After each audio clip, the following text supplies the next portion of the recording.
అందరికీ నమస్కారం అండి. ఈరోజు మనం మిథున రాశి వారి యొక్క దినఫలాల గురించి అయితే తెలుసుకోబోతున్నాం. మిథున రాశి వారికి ఏప్రిల్ 4వ తేదీ అనగా శనివారం నాడు వారి యొక్క దినఫలాలు ఏ విధంగా ఉండబోతున్నాయి, వారు ఎటువంటి వార్తలను వినబోతున్నారు, ఆ వార్తల వలన వారికి ఎటువంటి పరిణామాలు ఎదురు కాబోతున్నాయి, వారి జీవితంలో ఎటువంటి సంఘటనలు చవి చూడబోతున్నారు, వారు ఎదుర్కోబోయే సమస్యలకు ఏ విధమైనటువంటి పరిహారాలు పరిష్కారాలు ఎటువంటి దేవతారాధన చేయడం వల్ల లభిస్తాయో మొత్తం అయితే వీడియోలో మనం ఇప్పుడు పూర్తిగా తెలుసుకోబోతున్నాం. అయితే మన ఛానల్ని ఇదే ఫస్ట్ టైం ఎవరైనా చూస్తున్నట్లయితే కనుక ప్లీజ్ అండి మన ఛానల్ అయితే సబ్స్క్రైబ్ చేసుకోండి. వీడియో నచ్చితే కనుక లైక్ చేయండి, షేర్ చేయండి. అలాగే మన వీడియోని ఎక్కడా స్కిప్ చేయకుండా పూర్తిగా చూడడం ద్వారా ఇందులో మనం చెప్పుకోబోయే ప్రతి ఒక్క అంశం గురించి కూడా మీకైతే స్పష్టంగా అర్థమవుతుంది.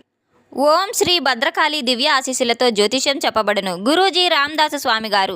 సంప్రదించవలసిన ఫోన్ నంబర్ 9881559967. మీరు ఎక్కడెక్కడ జ్యోతిష్యం చెప్పుకొని నిరాశ చెంది ఉన్నారా? అయితే ఒక్కసారి అయితే మన గురువుగారిని సంప్రదించి చూడండి. దూర ప్రాంతాల్లో ఉన్న వారికి ఒకే ఒక ఫోన్ కాల్ ద్వారా వెంటనే పరిష్కారం చెప్పబడును.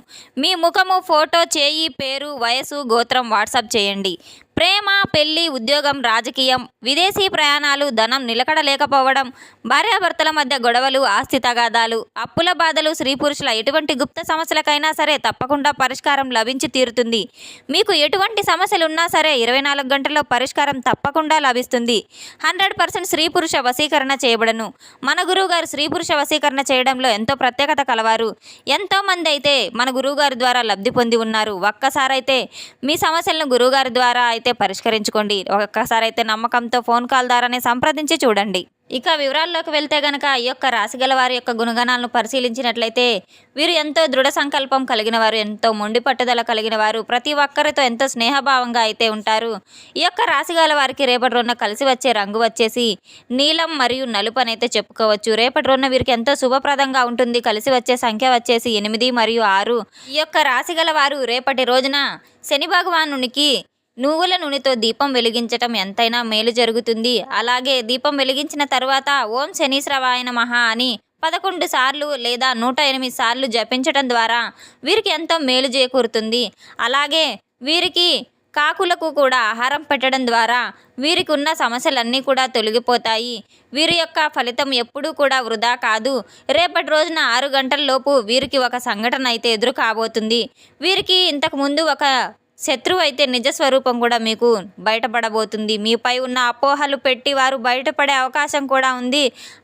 ఆర్థిక విషయంపై మీరు చాలా స్పష్టత అయితే వస్తుంది. ఉద్యోగానికి సంబంధించిన ఒక సమాచారం కూడా మీకు రావచ్చు. మొదట అయితే మీరు షాక్ గురి కాబోతారు. ఆ తర్వాత మీకు అనిపిస్తుంది ఇది ఒక హెచ్చరిక మాత్రమే, ఇది ఒక మార్గదర్శకం మాత్రమే అని తప్పకుండా మీరు తెలుసుకొని తీరుతారు. ఈ యొక్క రాశి గల వారికి రేపటి రోజున ఎప్పుడూ కూడా ఒక నిశ్శబ్దంగా అయితే ఎదుగుతూ ఉంటారు. శత్రువులు అనేది మీకు కనిపించరు, కానీ మీ వెనుకే ఎప్పుడూ ఉంటారు. మీకు ఎందుకు ఇంత శత్రువులు ఎక్కువ అంటే గనక మీరు ఎంతో నీతి నిజాయితీగా కలిగిన వ్యక్తులనైతే ఎంతో ఎటువంటి విషయాన్నైనా సరే కఠినంగా ఉంటారు. ఎవరు తప్పు చేసినా సరే నేరుగా చెప్పేంత ధైర్యం కలవారు. నీది తప్పు, నువ్వు ఇది తప్పు చేశావని ఆ మొహం మీద ఎదుటి వ్యక్తులు అయితే తప్పకుండా చెప్తారు. అటువంటి మీ యొక్క వ్యక్తిత్వం ఎదుటి వ్యక్తులకు నచ్చకపోవడం ద్వారా మీకు శత్రువులు అయితే తయారవుతూ ఉంటారు. ఇక మీ ముందే నవ్వుతారు శత్రువులు, కానీ మీ వెనక మాటలు చాలా బాగా మాట్లాడతారు. మీతో ఎంతైనా మీ దగ్గర ఉన్న విషయాలన్నీ తెలుసుకొని మీ యొక్క చిన్న తప్పును కూడా పెద్దగా చూపిస్తారు. మీ విజయాన్ని చిన్న చూపు చూస్తారు. కొన్ని విషయాలు రేపటి రోజున మీరు చాలా జాగ్రత్త పడవలసిన అవసరం చాలానే ఉంది. మీ యొక్క ఆర్థిక విషయాలు ఎవరితో చెప్పుకోవద్దు. ముఖ్య నిర్ణయాలు బయటకు పెట్టవద్దు. నమ్మకం పెట్టుకుంటే ముందు పరీక్షించండి. కోపంలో ఎప్పుడు ఎవరికి కూడా మీరు మాట ఇవ్వద్దు. శత్రువులు మనకు కీడు చేయాలని ప్రయత్నిస్తారు, కానీ శని యొక్క కృప ఉంటే తప్పకుండా ప్రయత్నాలన్నీ ఎప్పటికీ కూడా ఫలించవు. వారు ఎప్పటికీ శని భగవాన్ యొక్క ప్రభావం, అనుగ్రహం మీపై మెండుగా ఉంది. మీరు తప్పకుండా అయితే మీ యొక్క సమస్యలన్నీ కూడా పెరుగుతుంటే కనీసం ఒక్కసారి మీరు ఆలోచించండి. మీ ఇంటి కులదేవతను మీరు మర్చిపోయారని అయితే మీకు అనిపిస్తూ ఉంటుంది. తప్పకుండా కనీసం సంవత్సరానికి ఒక్కసారైనా సరే మీరు దర్శనం చేసుకోవాలి. ఎందుకంటే మీ ఇంట్లో ఒక చిన్న దీపం కూడా వెలిగించుకోవాలి. కులదేవత పేరును మీరు జపించుకుంటూ ఉండాలి. మీ యొక్క రక్షణ తగ్గితే సమస్యలు పెరుగుతాయి. గుర్తుపెట్టుకుంటే ఆశీర్వాదం పెరుగుతుంది. ఈ యొక్క రాశి గల వారు ఎప్పుడూ కూడా చాలా కష్టపడి జీవితాన్ని నిర్మించుకుంటూ ఉంటారు. మాటలు తక్కువ చేస్తారు. బాధ్యత చాలా ఎక్కువగా ఉంటుంది. ఒక విషయం వీరు ఎప్పుడూ మర్చిపోరు. మీ ఇంటి యొక్క కులదేవతను మీరు ఆరాధించడం లేదు. ఈ మధ్య కాలంలో మీ యొక్క వంశానికి ప్రతి ఒక్కరికి కూడా కులదేవత అనేది ఉంటుంది కనుక మీ పెద్దల్ని, పూర్వీకుల్ని కనుక్కొని మీరు తప్పకుండా కులదేవత యొక్క ఆరాధన అయితే తిరిగి మొదలు పెట్టండి. దేవతను విస్మరించవద్దు. తప్పకుండా అయితే అమ్మవారి రక్షణ మీకు ఉంటుంది. మీరు ఇంట్లో తప్పకుండా అమ్మవారి రక్షణ కావాలంటే గనక మీకు పెద్ద ప్రమాదం నుంచి త్రుటిలో తప్పించుకోవడం కూడా జరుగుతూ ఉంది. తప్పకుండా అమ్మవారి యొక్క మీకు ఆరాధన మీకు ఎంతైనా మేలు చేస్తుంది. ఇక రేపటి రోజున సాయంత్రం 6:30 లోపు మీకు జరిగేటువంటి కొన్ని సంఘటనల గురించి తెలుసుకుంటే గనక ఈ యొక్క రాశి గల వారికి తప్పకుండా అయితే రేపటి రోజున 6:30 లోపు కొన్ని కీలక పరిణామాలు అయితే వీరి జీవితంలో చోటు చేసుకోబోతున్నాయి. అనుకోని ప్లాను ఒక ఫోన్ కాల్ ద్వారా మిమ్మల్ని మార్చేయవచ్చు. ఒక ఆర్థిక విషయం స్పష్టత అయితే మీకు రాబోతుంది. ఒక వ్యక్తి నిజ స్వరూపం కూడా మీకు తెలియబోతుంది. చాలా రోజుల నుంచి నిలిచిపోయినటువంటి పనిలో కదలికలు మొదలు కాబోతున్నాయి. మీకు వ్యతిరేకంగా మాట్లాడినటువంటి వ్యక్తి గురించి మీరు నిజం తెలుసుకోబోతున్నారు. ఆ సంఘటన మీకు ఒక హెచ్చరిక మాత్రమే. ఇకపై జాగ్రత్తగా ఉండవలసిన ఒక సంకేతం కూడా మీకు తప్పకుండా తెలిసి వస్తుంది. రేపటి రోజున స్త్రీల వల్ల మీకు కొన్ని విషయాలు కూడా జాగ్రత్తగా ఉండాలి. కానీ కొంతమందికి హెచ్చరిక ద్వారా ఒక స్త్రీ మాటలు మీకు తప్పుగా అపార్థంగా చేసుకోవచ్చు. కానీ ఒక స్త్రీ అనేవారు ఆవేశంలో మీరు స్పందించవద్దు. ఆర్థిక విషయాలు స్త్రీలతో చర్చించే ముందు ఆలోచించండి. కుటుంబంలో ఒక మహిళ వల్ల చిన్న అపార్థం పెద్దదిగా మారే అవకాశాలు కూడా చాలానే కనబడుతున్నాయి. స్త్రీలకు గౌరవం ఇవ్వండి, కానీ భావోద్వేగ నిర్ణయాలు తీసుకోకండి. ఇది అందరికీ కాదు, కొంతమందికి మాత్రమే అనేటువంటి ఒక చిన్న హెచ్చరిక కూడా ఉంది. ఈ యొక్క రాశి గల వారికి రేపటి రోజున వీరు నిశ్శబ్దంగా ఎదగబోతున్నారు. శత్రువులు అనేది వీరు ఎదుట అయితే ఉండరు. తప్పకుండా వీరి యొక్క ఎదుగుదలను చూసి వీరు ఈర్ష్యాసూయాలతో మండిపడుతూ ఉంటారు. రేపటి రోజున వీరు శత్రువులు ప్రతి ఒక్క విషయాన్ని అందరితో పంచుకుంటారు.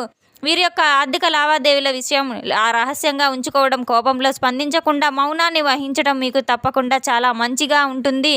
రేపటి రోజున అయితే మీరు తప్పకుండా అయితే మీ శత్రువులను ఏ విధంగా కనిపెట్టాలంటే కనుక వారు మీ పక్కనే ఉంటూ మీ వెన్నంటే ఉంటూ మీకు మంచి చేస్తున్నట్టు నటిస్తూ మీ యొక్క రహస్య సమాచారాన్ని అంతా ఎదుటి వ్యక్తులను చెప్తూ మిమ్మల్ని నలుగురిలో అవహేళన చేయాలని చెప్పి, నలుగురిలో మీ యొక్క గౌరవ మర్యాదలు దిగజార్చాలని చెప్పి చూస్తూ ఉంటారు. రేపు సాయంత్రం 6:30 తర్వాత అవసరం లేని ప్రయాణాలు మీరు మానివేయడం చాలా మంచిది. వాహనాలు నడిపేటప్పుడు తొందరపడి మీరు ఫోన్ మాట్లాడుతూ డ్రైవ్ చేయవద్దు. తప్పకుండా మీరు ఒక ముఖ్య వస్తువులను ప్రయాణాలు చేసేటప్పుడు జాగ్రత్తగా తనిఖీలు చేసుకోవడం మీరు అస్సలు మర్చిపోవద్దు. ముఖ్యంగా అనుకోని పిలుపులు వస్తే ఆలోచించి స్పందించండి. అనవసరంగా వెళ్ళి మీ యొక్క సమయాన్ని, డబ్బును వృధా చేసుకోవద్దు. ఆరోగ్య విషయంలో కొన్ని జాగ్రత్తలు పాటించాలి. తలనొప్పి, ఒత్తిడి, అలసట రావచ్చు. రక్తపోటు, షుగర్ ఉన్న వాళ్ళు ఎంతైనా జాగ్రత్త వహించాలి. బయట ఫుడ్ తగ్గించడం, నీళ్లు ఎక్కువగా తాగడం, కోపాన్ని తగ్గించుకొని ప్రశాంతంగా ఉండడం మానసిక ఒత్తిడికి ఎక్కువగా ఉంటుంది కాబట్టి ఆరోగ్యంపై ప్రభావం చూపుతుంది. తప్పకుండా మీకు ప్రశాంతత ఎంతైనా అవసరం. ఉదయం లేవగానే ఒక గ్లాస్ గోరువెచ్చటి నీటిని తాగండి. 5 నిమిషాలు మీరు దీపం ముందు కూర్చొని లోతుగా శ్వాస తీసుకొని ఓం నమో నారాయణాయ అని లేదా ఓం శనీశ్వరాయ నమః అని 11 సార్లు జపించుకోండి. తప్పకుండా మీకు మేలే జరుగుతుంది. మీకు ఒక సమస్యలన్నీ దూరంగా వెళ్ళిపోతాయి. ప్రయాణం అవసరమైతే దేవుడి పేరు చెప్పుకొని స్మరించుకుంటూ మీరు అప్పుడు ప్రయాణాలు మొదలు పెట్టండి. తప్పకుండా మీకు రక్షణ, జాగ్రత్త ఎంతైనా అవసరం. రేపటి రోజున మీరు ఎంతో మేలు జరుగుతుంది. తప్పకుండా ఎంతైనా జాగ్రత్త తీసుకోవాలి. రేపటి రోజున మీకు దగ్గరలో ఉన్న దేవాలయానికి తప్పకుండా వెళ్ళి నవగ్రహ ప్రదక్షిణలు చేసుకోవడం, అక్కడ రావి చెట్టు ఉంటే ఆవు నెత్తితో దీపారాధన చేసి 11 ప్రదక్షిణలు చేసి మీరు తప్పకుండా అయితే నవగ్రహారాధన చేసుకోవడం కూడా చాలా మేలు జరుగుతుంది. శనేశ్వరుని యొక్క ఆలయంలో నువ్వుల నూనెతో మీరు తైలాభిషేకం చేయించటం, అలాగే వెంకటేశ్వర స్వామి యొక్క దేవాలయంలో తులసిమాలను సమర్పించడం కూడా మీకు ఎంతైనా మేలు జరుగుతుంది. రేపటి రోజున మీరు గోవింద నామాలు స్మరించుకుంటూ ఉండడం కూడా ఎంతైనా మేలు చేస్తుంది. తెలుసుకుందాం కదండి యొక్క రాశి గల వారికి రేపటి రోజున ఏ విధంగా ఉండబోతుంది అనేది. మన వీడియో మీకు నచ్చినట్లయితే కనుక ప్లీజ్ అండి లైక్ చేయండి, షేర్ చేయండి. వీడియోని ఎక్కడ స్కిప్ చేయకుండా పూర్తిగా చూసి మాకు సపోర్ట్ చేసినందుకు చాలా చాలా ధన్యవాదాలు. Thanks for watching.